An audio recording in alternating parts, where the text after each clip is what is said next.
All right, Ben. So excited to dive in with you, man. Hey, Mike. So yeah. Why don't we just keep going? So I Yeah, was thanks talking for the about. time, man.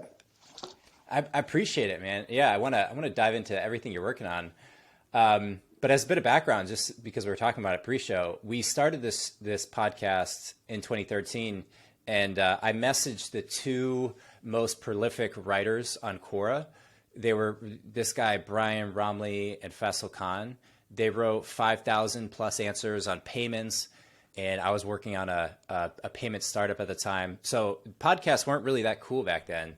So I sent him a message on Quora and said, "Hey, if I do all the legwork, will you will you join me and talk to me every week?" And we did that for 4 years, 5 years. Every week they would just talk to these guys, and they're just like a wealth of knowledge.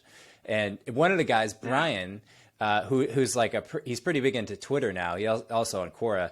He has this like recurring income stream that he generated through some merchant processing business. I don't even know exactly what it is, but all he does is like research technology all day long.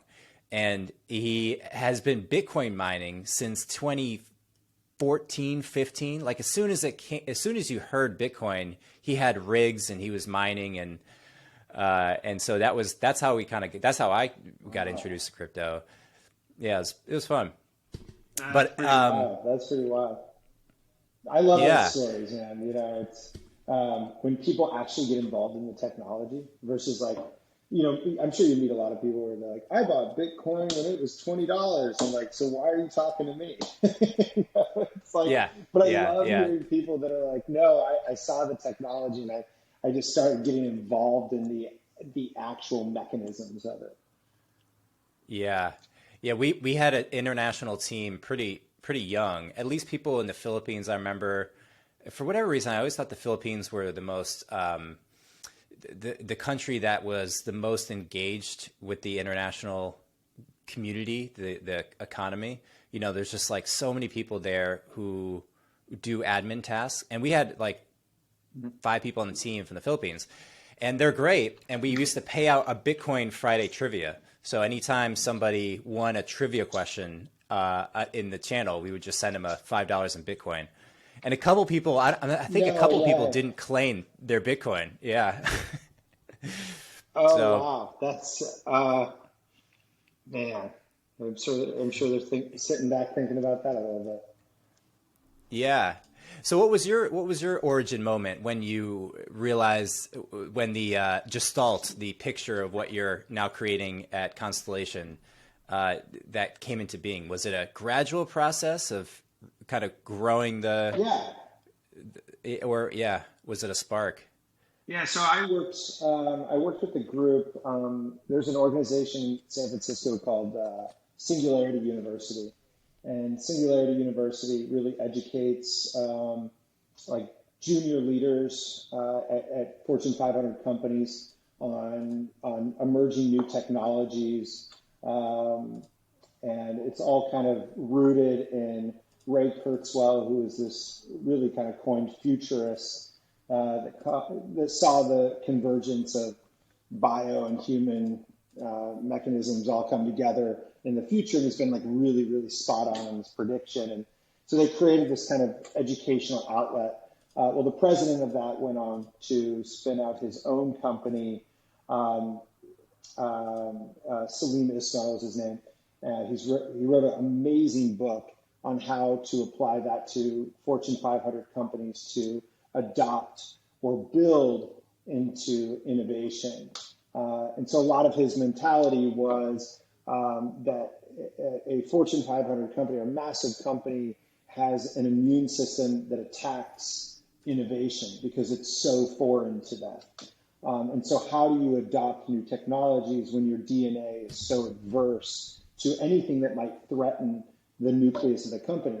I served as chief revenue officer for that company, and we would go into companies and consult with them on creating a roadmap to understanding new technologies. And one of those new technologies was blockchain technology, but also the power of community and what the power of community can do. Um, which is kind of a byproduct of a lot of the technology revolution that we see with like Airbnb and Uber. And so living in San Francisco, you tend to be more of a builder than a consultant. That's kind of in the San Francisco DNA. And of course, like when you start putting that into the universe, you start to meet really interesting people, which is where I met one of my co-founders, Wyatt, who was a data engineer that somebody booked a meeting with me to meet with him. And I knew enough of blockchain to like understand the tenets of it, but not like the details of it. And when I sat down with Wyatt, he was like, well, Ethereum's broken, Bitcoin was good, but like any meaningful developer to build in blockchain is going to need X, Y, and Z. It needs to be faster, cheaper, and it needs to be more robust to accommodate existing data structures, which is what a website is, which is what an application is. It's a bunch of microservices that come together, which are kind of analyzing complex data sets. And so I sat down with him and I said, man, you might be the smartest person. I understand a fraction of it, but I think if we got together, we could really change an entire vision on this. And so Wyatt and I worked behind the scenes. He wrote an amazing white paper, built this kind of pitch deck to really explain where our thinking was. And that was really my foray into Constellation, was just kind of, was like, I was more excited on the building spot. So I left the company as chief revenue officer for the consulting firm and leaned into like building this kind of evolving protocol and ecosystem. Damn. So what did the trajectory? No, I appreciate it. What was the general trajectory like? Because I also started in 2018 with a crypto trading platform. And that was a pretty rough time to be in crypto because the prices were very low and people were quite bullish or bearish. Was it a brutal first couple of years, or do you feel like the concept took off fairly quickly? And what did early traction look like for you guys? Yeah, it was pretty interesting. So the timeline, I was in that role in 2016. I was still in the role learning about blockchain. 2017, like I felt like I was an expert at that point. I mean, we're consulting companies, but not near to the level I am today. Now it's 2021. But in San Francisco, when you have a trend in San Francisco, and I feel like some people are going to listen to this podcast and give you the middle finger, but people jump on trends, and they're like, all of a sudden overnight, you have everybody in San Francisco is an expert on that trend, right? And which is also really frustrating. So it was cool because so many smart people start learning about the technology. And then in 2017, Wyatt had proposed this idea, and I was like, no, that's not big enough. That's not what you sold me on in this vision. And then he rewrote the white paper in late 2017. A few of us put in like seed money into it, but the momentum didn't really pick up. I mean, it's a very complex, dense white paper, especially for then. At that time, and I was getting a lot of people in San Francisco to understand it, and what they could understand was that we knew how to navigate crypto communities. And I started seeing, that there's like a moment when you meet people and they're like, oh shit, they know something that I don't, and I need to be close to them. So I started like getting very close to it and keeping it very close to our heart, and so. Over the next 4 months, not much happened. Like some seed money and whatnot. And then right around December, in January, started getting all these emails from people. Like I had no idea, but people going, hey, I'll give you $100,000. I'll give you $50,000. I'll give you $250,000. I'll give you $1 million. And I was like, oh my God. I mean, the investor pipeline we had, I mean, it was several hundreds of millions of dollars. Like I've never seen anything like it in my life. And at that point in your life, you're like, oh my God, like you have to do something about it. I didn't know who these people were. So I just started answering emails, and there was a different cadence to it. There's a different rhythm. It wasn't like pitching people on Silicon Valley and Sand Hill Road. It was people that new crypto. It was crypto. It was a completely different, talk about metaverse. Like, it was a completely different universe. And so right at the beginning of 2018, I mean, when you see this type of momentum, you start doing what you can to collect it and build this vision, which changed all of our lives in a matter of, I would say, 2 months. We did our entire raise. And then in June of, I think it was May or June of 2018, we distributed our token right at the crash of the market. So that, I mean, that took a whole, like, another dynamic, right?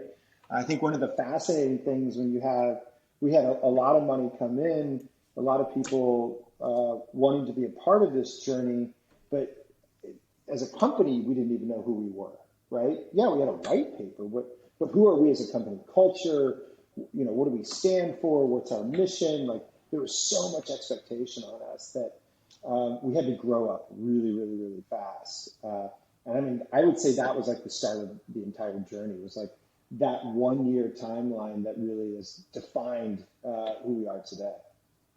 Yeah. And what did you guys end up raising?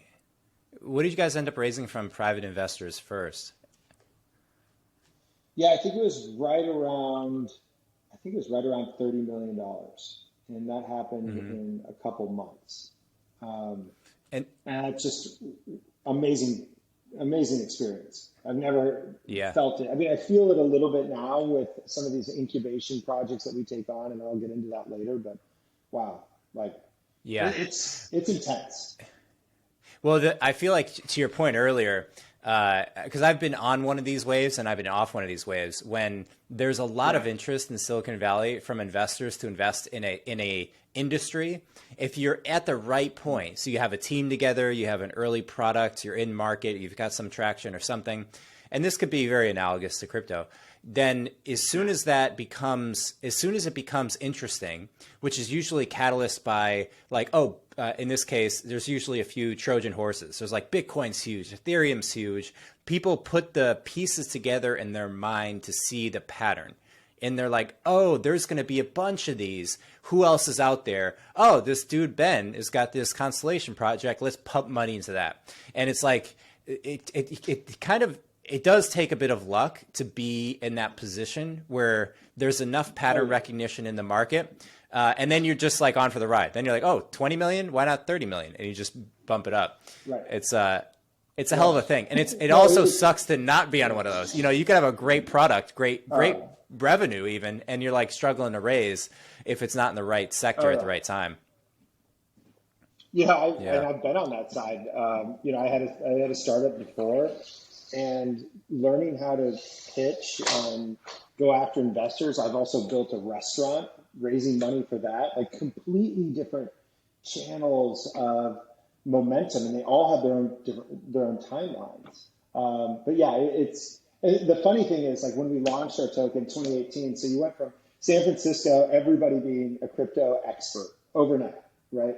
And then 2018, everybody denied that they were ever involved in crypto. It's like, that's hilarious. And we were kind of, and it was really tough to navigate a bear market, build a company, have all these people that bought our token, and deliver expectations when 80% of crypto projects were gone, and everybody in San Francisco, like, man, I'm sorry you're in that industry. That's dead. Cannabis is good. How the times changed, but which is kind of hard. Like, in hindsight, I think are we really that much like sheep in that? Not you and I per se, but like people. Do we make assessments on the potential value of certain projects and industries based on the external price only? It's amazing to me that people were so pessimistic so fast after just being so excited. Like, how do you lose perspective there? Yeah. I mean, honestly, I would look deep. I think you're talking about like a question of like inner self-awareness and self-discovery that I think people need to kind of look internally. Like, what navigated you to this business? I didn't see it as a trend. I saw it as like a massive movement. Now, like, yeah, of course, all my peers and friends in San Francisco are like bailing out of it, and they're like, oh, we're on to the next thing. Like, that was a cool ride. And I'm like, no, there's something magical here. Like, and I guess that's who I am. You know, I love the magic of the world. I love the magic of an amazing culinary experience, right? And I follow my heart on a lot of these things. And to your point, like, there's a little bit of luck in that, right? Like, you know, sometimes people follow art and they don't get paid for that. But I think ultimately, if you have a mix and you have appreciation for life and opportunity, like, amazing things can gravitate towards you. But it blew me away on how people were quick to like dispose of it, not hear from anybody, and then, you know, of course, flash forward to 2020, it's like, hey, we're still here. It's like, I can't tell you how many people have come back into my orbit. Like, oh yeah, I never gave up on it. I just needed a break. And I was like, what, a 1 year break? Like, That's so hilarious. funny. Yeah. Yeah. You never know. Like I find it, I'm so slow to label things as good or bad because you never know, Right. you know, even when you mention artists aren't paid for the work that they're producing. Very much true. But then, NFTs come around and, like, you know, there's a $20 million NFT that somebody makes. And it took all those Yeah. years of becoming a really good artist to then stumble into this new business model of NFTs, and they're in the right place at the right time. So many artists don't even make money and aren't Sure. famous until they die. And it's like, well, how are you going to know then? Right. So, yeah. Yeah. Yeah. It's a complete luck of the draw. And you know, just how do you keep open to new opportunities? And we have a rule at our company. Our like first company motto is have a beginner's mindset, which is taken from Lao Tzu's the Tao Te Ching, which is basically a book on life that was written like before the Bible. And it's the concept that you keep humble, you keep open, and you keep discovering, and that can open up new things versus being hard and steadfast with rules and boundaries can really isolate you from new potential. I mean, and that goes with the artists too, right? Think about the artists. There's a really good book, How Music Works, by David Burns of the Talking Heads. Amazing book. You don't have to be a big music fan or Talking Heads fan, but he starts the book saying, I have slight Asperger's, so please understand that's where some of this writing comes from. And he deconstructs the business of music and how he's tried every business model under the sun in music. And I think that beginner's mindset really plays into me. And I love that book.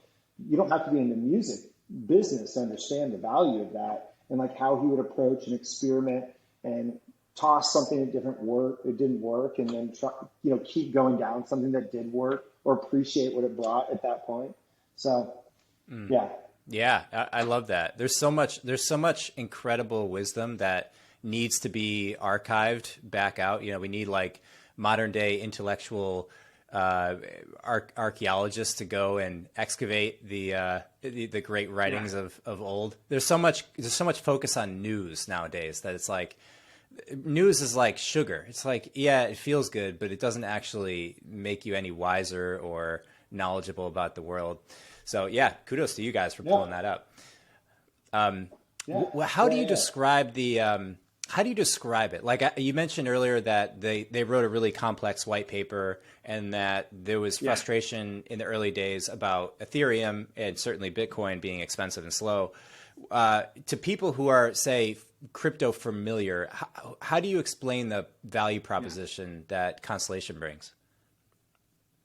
Well, I would say that Constellation is a layer zero protocol. So what that means is that we are a protocol that validates transactions on our network, but we can do a lot more than just validate a transaction or a ledger balance. So our platform is built to validate more complex data sets. So if you think of validating a currency, which is what the Bitcoin protocol does, the Ethereum protocol does, they're validating ledger balances. Mike has it, Mike doesn't have it. And then the network validates the entire transaction so that there's no ambiguity that it happened, because the entire network is saying, hey, it happened. Well, what do you want to, if you want to evolve that, you evolve that to something more complex than just a cryptocurrency, which is a very simple data set. You evolve that to appending more data that the entire network can analyze and be like, that data set is being passed on to the next person. And that is correct as it goes from A to B. And that's what every application is doing. When we send a click and we submit our information online, and then another server receives that, they're basically passing complex data sets to each other by means of microservices. And so what we envisioned was, well, we want a blockchain network. If it's going to grow, it has to accommodate more data, because that's what every application is. That's what all of our computers are doing. Every business is online. It's passing tons of data back and forth between each other. So we have to build a network that can be used for what centralized computing is doing today. So I want to probe you on this particular point, is that you're in a space where, back in 2017, 2018, there's a few big projects out there. Crypto is getting pretty mainstream, at least on social media. People are well aware of the concept of it. Very few, I'd say, understand it technically. It's a pretty small ecosystem, even compared to how it is now. When you describe the value proposition, the way I understand it is that as the networks need to get increasingly complex to handle the verification of the ledger balances, more sophisticated use cases arise. It's not just currency, it's other things. And how do you see that? How do you see the other things aside from currency? So and this plays into a lot of the vision that we all had for blockchain, for smart cities, which is that these cities would be transacting data across different devices. An autonomous car would enter into a city, and it would read a traffic light. Somebody would scan their phone, open a car. Well, all of those systems that are interconnected would require them to be autonomous. So basically, you're exchanging data from one system to another. Well, both of those systems have to analyze data. They all have to go, okay, I understand what that is. That person's coming into this car. This car is saying that's a person. There's a stoplight. And so all of these systems have to be connected in a network, and they all have to analyze information. So the vision that everybody had for blockchain, because of its decentralized nature, could power a smart city, meaning there were standards and verification, certificates of authority, security that were all being transacted without a central point of vulnerability, meaning that nobody could come in, hack the smart city, and then it's completely down. But a smart city would actually be autonomous in that all these different systems were exchanging information and data. Much like a decentralized network validates your data of a cryptocurrency. A digital currency is a piece of data. The same, but it's a very simple data set because there's not a whole lot of complexity around understanding if it's an autonomous vehicle, if it has this sensor, is the sensor reading this correctly? But yet, our vision was that all data could be tokenized. It can be tokenized as it's transacted. It can be much like a cryptocurrency, where the entire network is not just a bunch of individual servers and users that participate in like the Bitcoin network. It was actual devices that would do this in an autonomous manner. So completely expanding the use cases where really kind of our whole next frontier, our fourth industrial revolution of how we converge digital infrastructures and ecosystems is rapidly approaching, and that's kind of what we saw. And cryptocurrency would play an extremely valuable part because you have to exchange some sort of value between each of these systems. I hope I didn't make things more complex. No. I don't think it did. Okay. So a use case. I love use cases. So an example of somebody using the Constellation Network, would it primarily be because it's layer 0?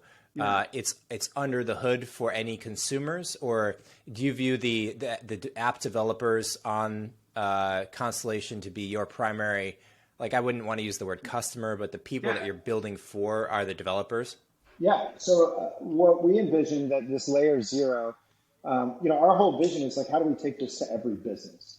Well, if you go build on Ethereum, the gas fees are variable. So if you want to build like some sort of SaaS-based business model and charge cryptocurrency, every time you do a transaction, you could pay $100 just for that transaction and maybe $20 for the actual service. So it didn't really compute for real world businesses. So when we say layer zero, we're basically saying that there's no cost to use our network. So it's a free network. We're a zero transaction network, which allows any business to kind of rethink their traditional business and put it on our network and actually mint a cryptocurrency. So one of our large use cases is that any business can really mint a cryptocurrency and create a true token economy. So what we've done is we've shifted the burden of the network not having to prove that it's valuable through gas fees, but the onus is on an individual to define the tokenomics, the sinks and faucets that make a microeconomy. So all of our customers are businesses that are minting cryptocurrencies on top of Constellation, where they're using the Constellation network to provide for bandwidth reasons, much like you use the internet to host a website. But now businesses can mint a token for free and not worry about, oh my gosh, is this going to cost $100 today or $20 today or 10 cents?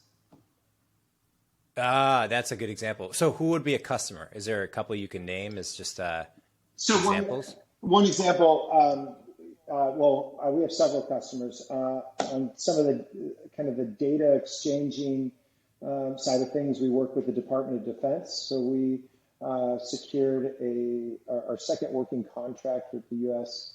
Air Force, where we're focused on transacting mission data over secured and unsecured networks. On the crypto-related side, we wanted to make a really big storm. And so the first company that we envisioned was somebody that could really disrupt an industry. Well, digital advertising, I think, is the bane of everybody's existence and is extremely annoying. And really cuts out the consumer that receives the advertisement. So we met a company that was looking to completely disrupt the advertising industry and build a digital ad exchange, a real-time bidding ad exchange on Constellation. Well, in order to do that, you have to have a network that's as fast as centralized real-time bidding, which is like thousands of a second. You also had to have free transactions for them to even compete with traditional advertising. Right? Because they have to go to advertisers and get them to switch over to their real-time bidding. But if it's too expensive, why would any advertiser use that? Like, it's not worth it, especially when you're showing, thousands of impressions, every like sub-second, right? So one use case is taking the entire ad industry and putting it on a decentralized network, Constellation. We're also working with a company called GeoJam, that's redefining the creator economy. So the creator economy has really kind of been a big buzzword in venture capital lately, as all these influencers on YouTube, on Instagram, even Spotify are creating all this content, but they're beholden to these giant platforms for monetization. So working with GeoJam, they're rethinking how do you use elements or features of decentralized finance and bringing them into the creator economy to let creators monetize their user base in different ways. We're also working with several companies we haven't even announced yet, but looking into like healthcare data, allowing people to own their own genetic sequencing and information, and they decide who they sell their information to. So we're coming up with all these different use cases. Aside from decentralized finance, which we have our own platform called Lattice Exchange as well, that really kind of make up this whole ecosystem of possibilities and disruptive companies into different industries. I like that. Yeah, so many people talk about, say, decentralizing medical records, but I think most people in medicine or in healthcare, they get stuck there. That's it. It's like, okay, that sounds great. So what do I do about it? Buy some Bitcoin?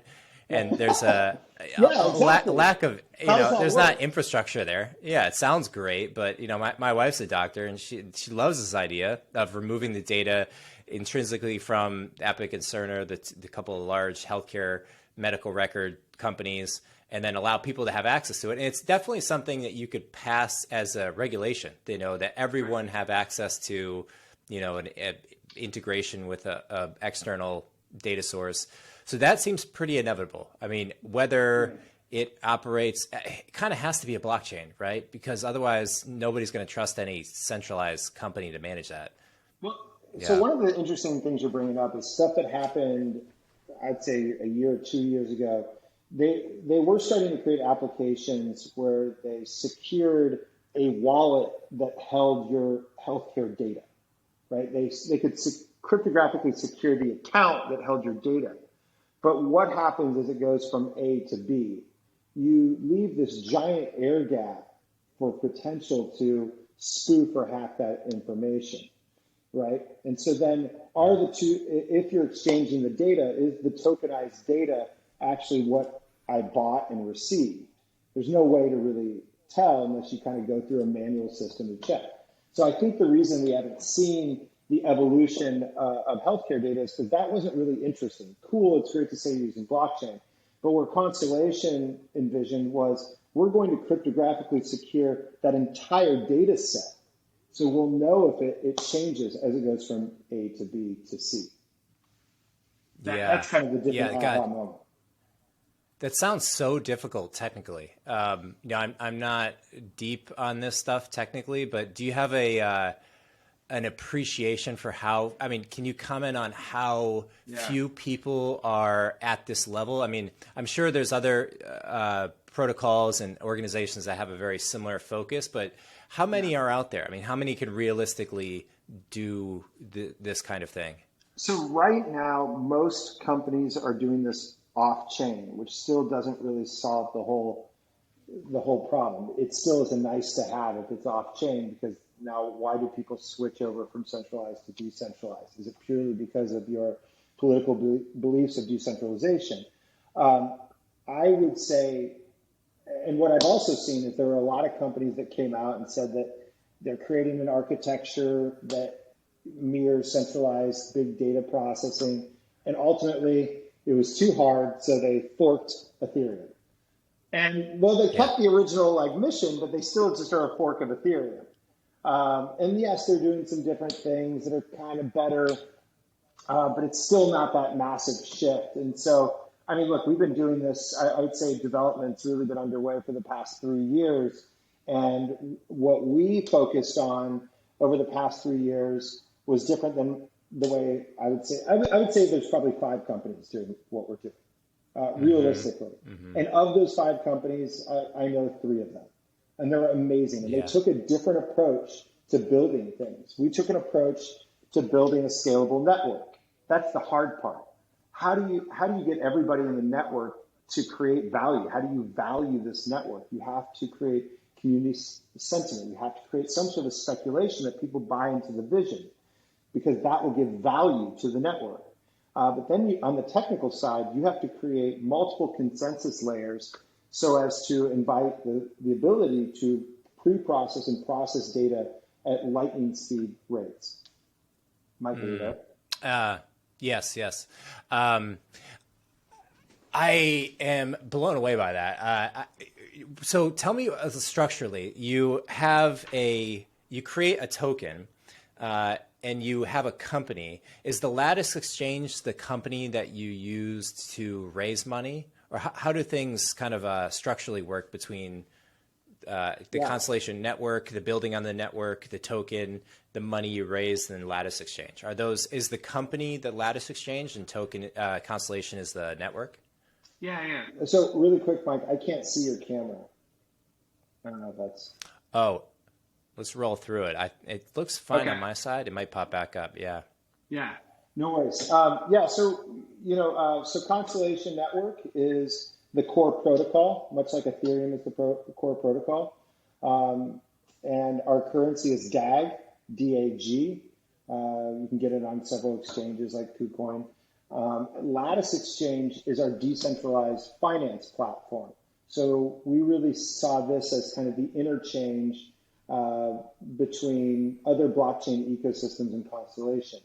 Uniswap, for example, is all based on Ethereum, right? Lattice Exchange is based on DAG with the vision next year to invite cross-chain swaps so people can freely trade between different blockchain ecosystems, whether it's Cardano or ETH or Bitcoin. They can do all of that within the Lattice Exchange for basically zero transaction fees. So we made Lattice Exchange as a way for crypto enthusiasts to kind of navigate some of the projects that we accelerate. So we have an accelerator program. We just did an accelerator program with 35 companies.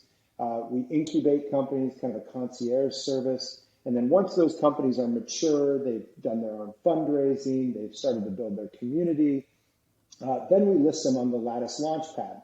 So Lattice Launchpad is a way that we can invite our community to back certain projects that come into our ecosystem.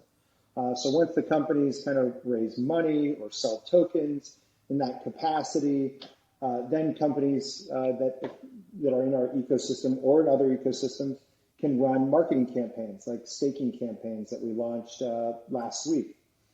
So there's easy ways for people to like start to learn about new projects that we've vetted that have gone through accelerator program, mentorship, guidance, to already raising funds that are still on the early side to we're on the later side and we want to do a marketing campaign, which we call staking, which is really what that really means is that people that own that token can actually lock up that token and earn extra rewards or extra tokens on top of that. So we're really playing into different angles on decentralized finance. One of the interesting things.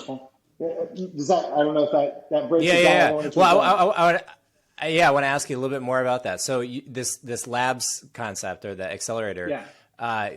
Is the reason to start this that you're saying, hey, we have this layer 0 protocol, we've raised this money, our goal is to get people to build on top of it, and so why not make it easier for them to do that by creating the accelerator? That's kind of the general rubric for or the impetus for creating it. Well, so we saw a lot of these ecosystems, and I know a lot of the people in them. Polkadot, Ethereum, these massive ecosystems, they're really tough to navigate. And having launched like several tokens myself, having backed several token projects, I saw a lot of the gaps and holes that existed. And there's so many challenges to creating a cryptocurrency. We had this whole vision that it's not just about raising money, it's about creating kind of this giant token economy, or we call the token life cycle. And that extends way beyond just raising money, but you can actually turn that token, if you have a liquid market, into cash flow into your company and organization and economy. So when we got to our point last year that we thought we had launched our network, we said, okay, we need to start inviting quality projects to build on top of us. But of those companies, we wanted to make sure they understood the risks and rewards in building cryptocurrencies. Having gone through the stresses of building multiple companies, like I wish that on nobody. And so we started looking, with our whole mission. Our whole mission is to take, the $88 trillion a year GNP and tokenize 10% of that. Like that, that's our vision right there. Like, and I think we can do that. I think that's where the space is heading, but you need a faster, cheaper protocol that works with existing businesses. So the accelerator program, when I started talking with companies, I saw a lot of people that were really great entrepreneurs. They were awesome. They were probably better than me. They will be better than me. And what I was excited about was that they had such an appetite, but they had no idea how to navigate the crypto communities. Maybe they're in our Telegram community, which is awesome and fun, but when you start actually building and you have to build your own community from scratch and then create a healthy token, it's a challenge. And so I read some of these white papers and I thought they were crap, and a bunch of us are like, all right, let's put companies through an accelerator program and just share our wisdom. Kind of the mentality of open source mentality. It's like share all the learnings that we've done so that people don't have the stress and pain, and they can iterate faster than we ever did and build a really good project on top of us. And of course, yeah, use Constellation because logically it makes sense for your business.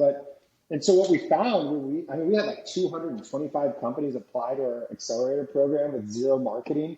We had to create a scoring Wow. system. We invited our community to a few people from our community to help score different projects. We then went out to the companies. We gave them an offer, and we created like a whole education, like a 16-week program that we would run companies through. And then at the end of the program, we would, we kind of go through and pick companies that we think are going to blossom and would be warmly received in the crypto community to take into our own incubation, where you actually get my time and attention along with my co-founders. I'm really kind of giving you the connections, the network, that kind of like muscle memory from creating a cryptocurrency. So once again, are you also investing in these companies? Are you giving them working capital? Yes. Yeah, but I say that I'm buying tokens, not investing. Well, okay, buying their tokens, right? Yeah, and then they for sure. But that also comes down to like what kind of entrepreneur are they? Where are they in their development? Like, do they have the same values? Like, there's a lot that goes into that. But yeah, one of the things, and that's like one of the things I found really difficult around a lot of these other ecosystems was it was really tough to navigate. How do you raise money? How do you build blockchain technology? How do you audit a smart contract? How do you mint a token? How do you get it listed? How do you list it on a decentralized exchange? How do you build a community? So yeah, we get involved in, I don't like to like always promote that we back a lot of these projects, but we definitely do because we see every angle of what's going on, which is a huge benefit to us. And those companies, I'm sure, are publicly listed. Would that be found on the Lattice Exchange, or where to check out some of these companies? So the Launchpad, when we do a Launchpad project, we do a fair amount of promotion around that, where we kind of educate the community, and then we invite people to participate in backing of that project. If you go into our Telegram, you can find out about all the different companies we're incubating. You can find out about the companies that we've accelerated. Alchemy Exchange is one company that's gone through the whole process. And then we have another company we took on for incubation, which is called GeoJam. But if you come to our community, they'll tell you everything that's going on. There's a lot of budding companies as well that went through the accelerator program that are just going out on their own and building their own thing. And I'm pretty excited to see that happen, where they feel like they have the confidence to navigate the crypto space, which I think can only help every stakeholder involved in a project. Totally. Yeah, I agree. Any couple of favorite examples of unique business models that people have deployed or built? I can't say a whole lot because it'll give a tip to where we're going with all this, but there's some really, so I think the use of NFTs in gaming is going to be big. Alchemy Exchange released an NFT that you receive an NFT for staking your ads tokens. It's called ads. And you can get this, you can participate. So you get the NFT and then you can use the NFT in a game that they created from scratch, which I think is amazing. They're making advertising fun again. You can go to Lattice. Yeah, right. What am I talking about? It's making advertising fun. Period. T. So I would say, if you want to get involved in our ecosystem, you go into Constellation's Telegram, you go to Lattice Exchange Telegram. LTX is our ticker for Lattice Exchange. DAG is our ticker for Constellation. That will get you started. And our admins that run the channels are all self-organized. They all volunteer their time. They're amazing wealths of knowledge that will tell you anything you need to know. We're really building out our presence in Spain and across Latin America. I think that's an avenue that not many people are looking at. And I think decentralized finance has a huge path ahead of itself.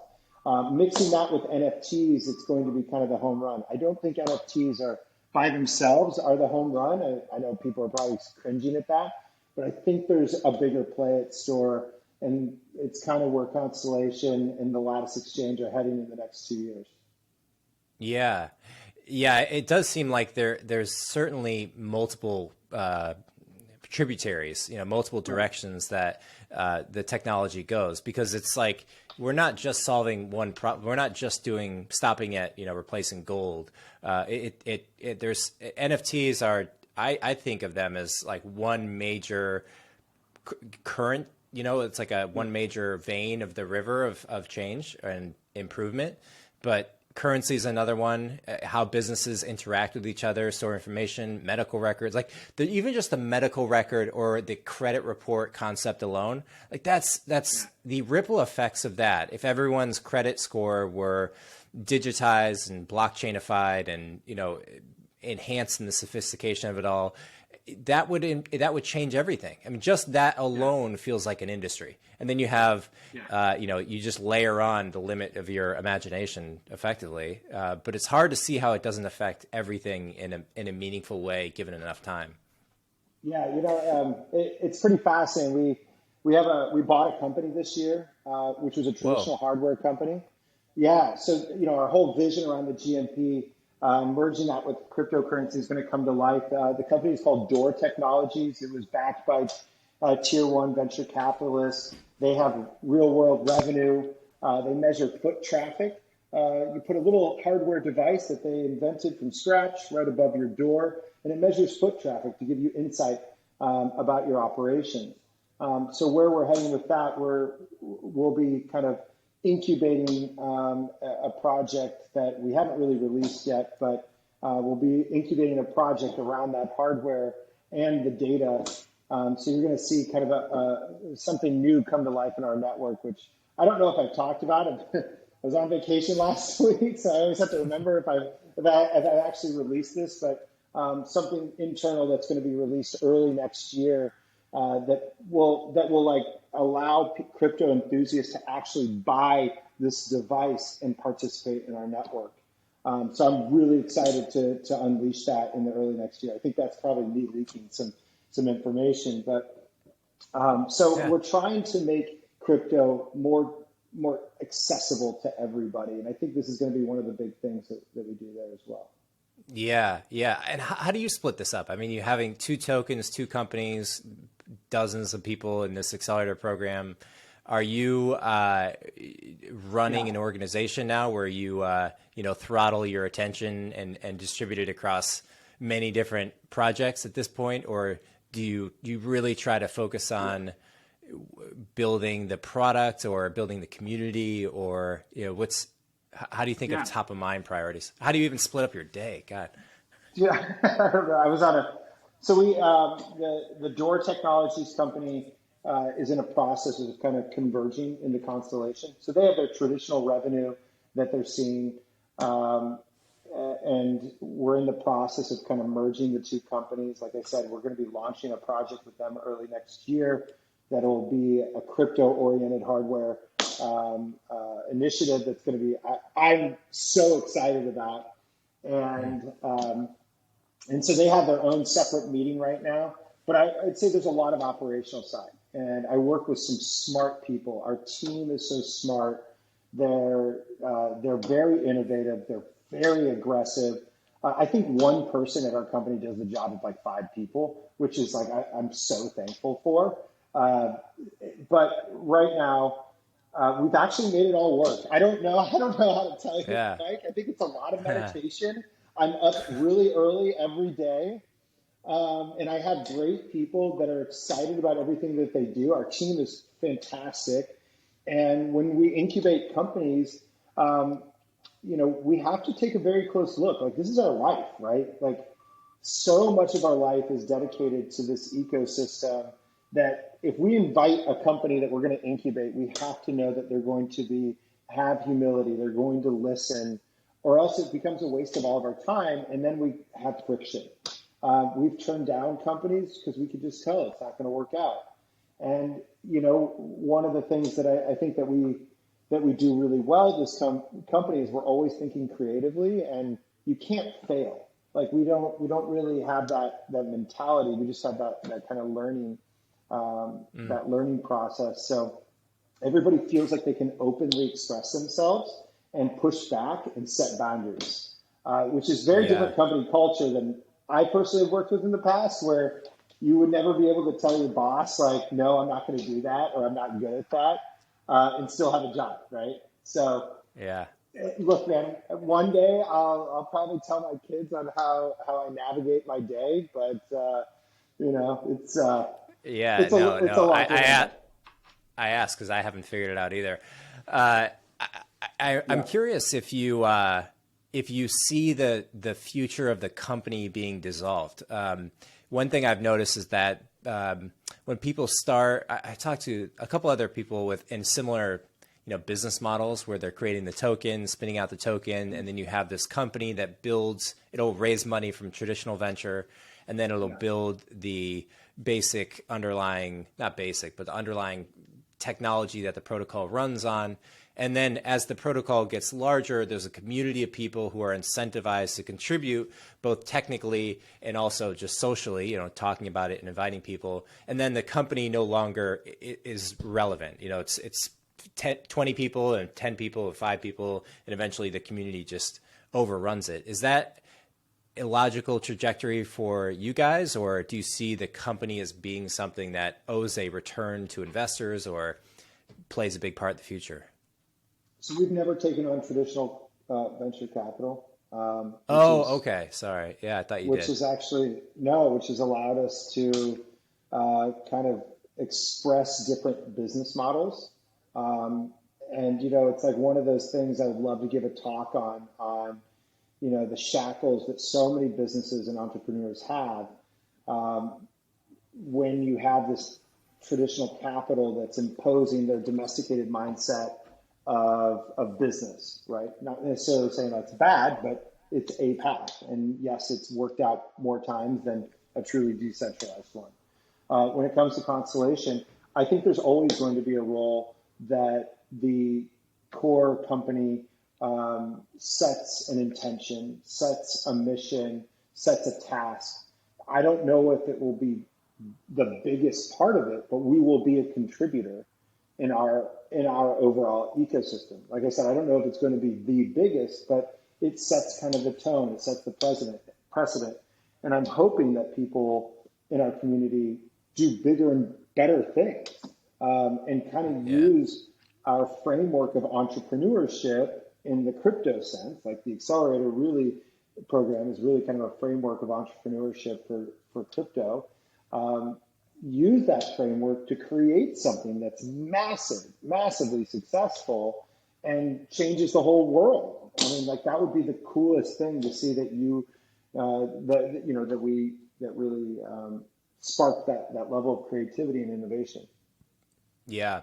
I kind of think of it like, by analogy, like a beehive where the tokens are the bees. So the tokens are printed by the queen bee, which is the thing that has to exist before the hive exists. That's the company. And that's what makes it not ever completely decentralized. Like, I wonder if the whole completely 100% DAO decentralized works without some kind of centralized piece. Like, I almost think there's an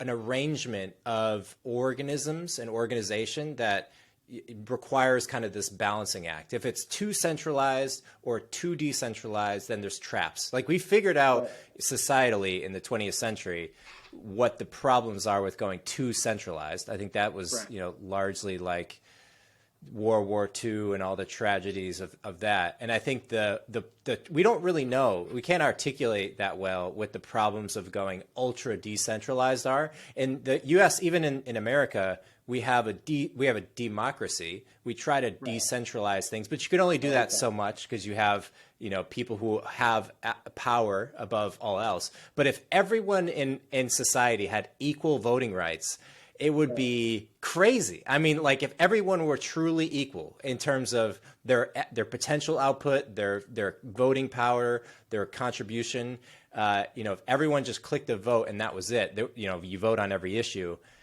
it would be crazy. And I think it was also crazy for individual organizations, but I'm sure some will try and show us what happens.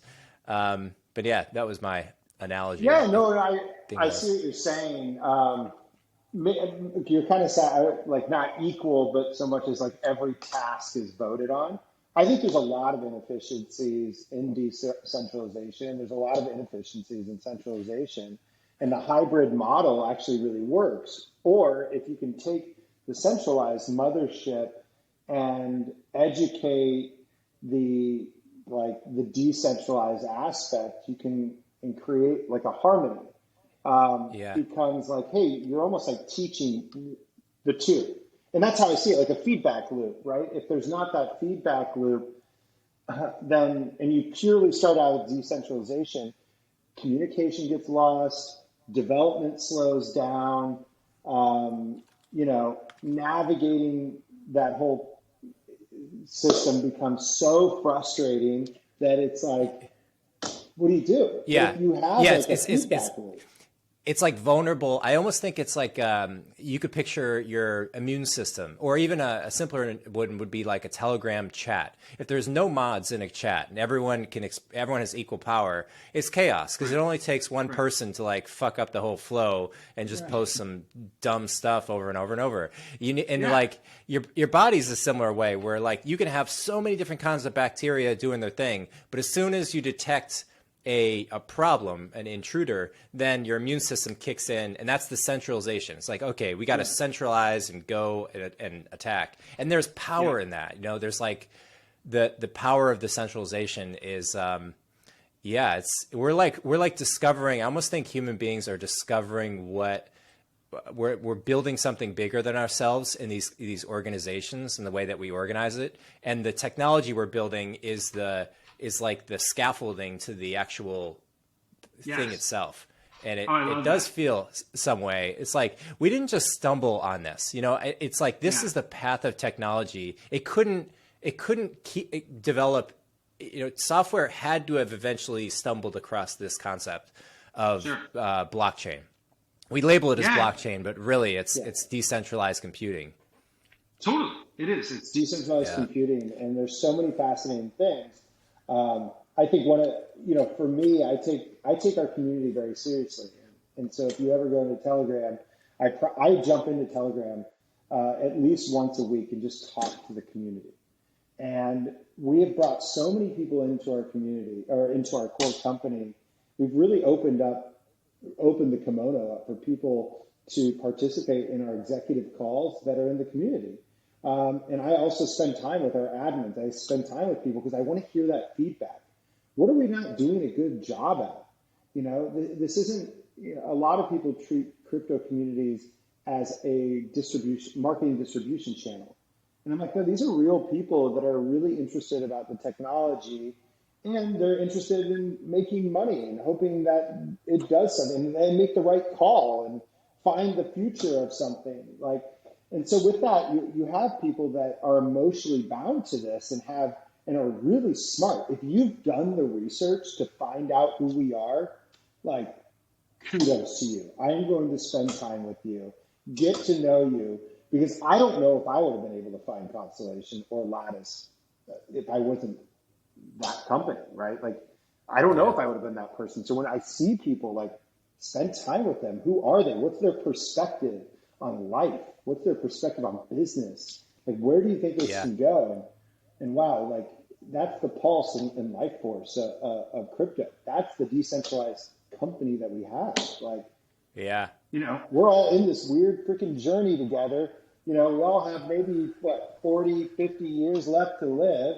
And this is going to be one of the most memorable moments of your life. So connect with people, offer perspective, like, humanize the technology. And I think, to your point, it's not just the technology. It is the decentralization, and it's the autonomous nature that we all have, and being able to discover and learn on our own without it being force-fed to us. So I think it's a very powerful human and social movement that's going on. Last question for you I want to ask, Ben. Yeah. You mentioned earlier meditation, when we were talking about productivity stuff. Do you feel like meditation, what's your case? Say for people who have meditated occasionally or they're familiar with it, from a practical productivity standpoint, do you feel you're more productive throughout the day having meditated in the morning, or what's your meditation practice like? Yeah. I mean, I don't like to get too. So I know there's other podcasters, and I'll not say their name, but get very big into the power of routine and consistency. But even that to me feels forced. And so I try to take it as like a fluid movement. If I need meditation, I need to quiet my mind, quiet my anxiety, think clear, I can take that time. But I think meditation comes in different forms, right? You can sit quietly, you can do breath work, you could actually read a book. For me, sometimes that meditation is just reading a book and not having some outlet or media or noise impact me. Or it might be just a casual routine. And I can't tell you how much more productive that has made me, as well as a happier person. Because I think at the end of the day, we're all looking to be happy if I'm right. Yeah. So it's a powerful role that how do you fuel your body with nutrients? And that comes in like physical exercise. It comes in, the vegetables and foods we eat. That impacts our gut health, which impacts our neurochemical cocktail in our head. All of these things kind of play into it. And I read this book called Flow by Chichetsnia. It was written in like the 90s, and it's all about flow states and how do you get to those flow states, which is like you see these athletes that just push through like world records, and then all of a sudden 10 others do it, right? Well, how do you get to those flow states? And they largely ignore businesses getting into a flow state. But I think that you can absolutely achieve a flow state in business. It's just a little more complex because it's not just about physical endurance. It's a mix of physical endurance, chemical endurance, and some sort of spiritual endurance as well. And I think that meditation and routine can really navigate that if business is one of your big outcomes. But also I think for athletes, they're tapping into a lot of this as well. Really long-winded answer. Yeah. No. It's a great book. It's a great concept, really, that he stumbled across. I think of it. I've thought about it a lot. I think flow. I've heard different people describe it differently, but I feel it's like you're operating, you're performing, you're doing or being at your full potential of this thing, whether you're dancing or rapping or talking or reading, whatever it is. But you're like. You're it, you